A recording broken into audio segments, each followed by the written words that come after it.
Robert Mugabe, who is 93 and so unwanted, he's been escorted to the door by his own military and expelled by his own party, today summoned Zimbabwe's media to a formal announcement and said he would not be standing down, even by the standards of a man given to overweening self-regard. It was bizarre. I asked David Coltart, a Zimbabwean lawyer who was a founding member of the Movement for Democratic Change, an MP and a cabinet minister in the Government of National Unity, and whose book The Struggle Continues chronicles what he calls 50 years of tyranny in Zimbabwe, why Mugabe didn't accept the invitation to leave. I think it's a combination. I think first of all, he's very proud. He had a gun put to his head by the military, by his own party today. They said that he should resign, and if he didn't resign, he would then be impeached. That would be deeply humiliating for him. He's always been a proud man, and I think he decided he was not going to be subjected to that type of treatment. So that's the first reason.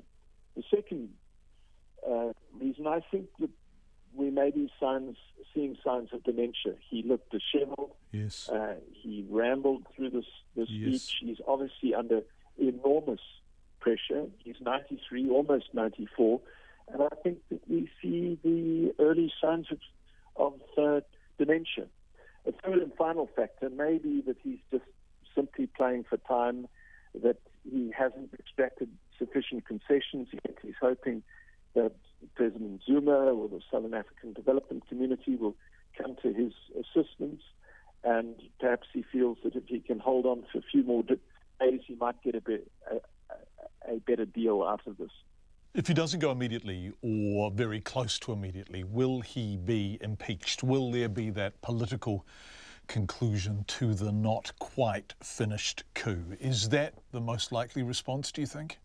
Impeachment is the only constitutional response available to the military, to Mnangagwa, the Vice President, or former Vice President Mnangagwa. And of course, the military are desperate to persuade the African Union, SADC, and the world at large that this isn't a coup. And so if they're going to continue with that fiction, they have to resort to the Constitution. And the only way the Constitution allows for Mugabe to be removed now is if Parliament votes on an impeachment motion. They have to secure, as I said, two-thirds majority in Parliament to get it. But I think that they will get the two-thirds majority if the opposition NDC votes with the ZANU-PF members of Parliament. It's really interesting looking at all the analysis of Mugabe now, the stock-taking, the reconsiderations. And Milton Nkosi for the BBC says, remember, there is a part of the community that still respects Mugabe for the role he played in the liberation struggle against white minority rule. He was in prison for 10 years. He fought his way through until Zimbabweans gained their own independence in 1980. So there are still people who respect him even though they want him to step down. So that's Milton Nkosi. Is there a constituency who feels that way about Mugabe, or has that check been well and truly cashed?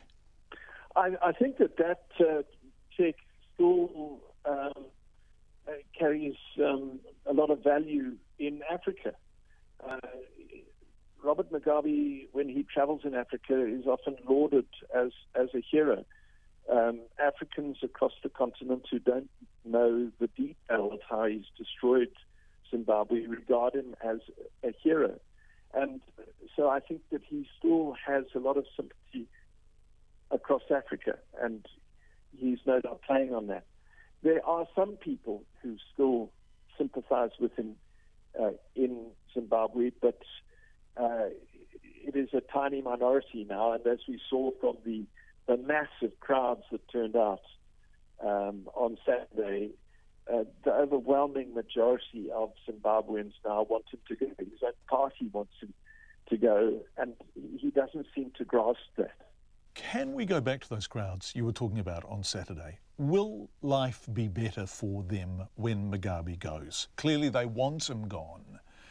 But will their lives be materially improved, or is that still a long, long march? I fear it's still a long march. Whether a long, long march. It's another matter. But even let us assume that Robert Mugabe is impeached or resigns in the coming days.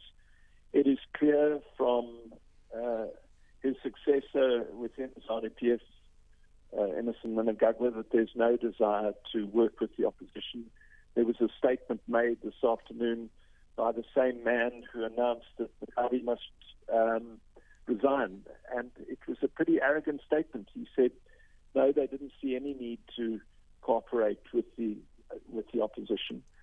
And what we expect from that is that Mnangagwa will take over the reins of power enjoyed by Robert Mugabe, sort of lock, stock and barrel. He will be much closer to the military than Robert Mugabe has been. And the reality is that the same generals who have called for Mugabe to stand down are the generals who, in essence, got him elected in 2008 and 2013. They wield enormous power in this country, and all that's happened is that they've shifted their allegiances from Mugabe to Mnangagwa.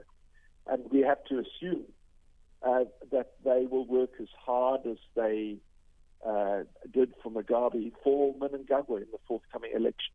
That's David Coltart, who was a cabinet minister in Zimbabwe, also still a lawyer specialising in human rights.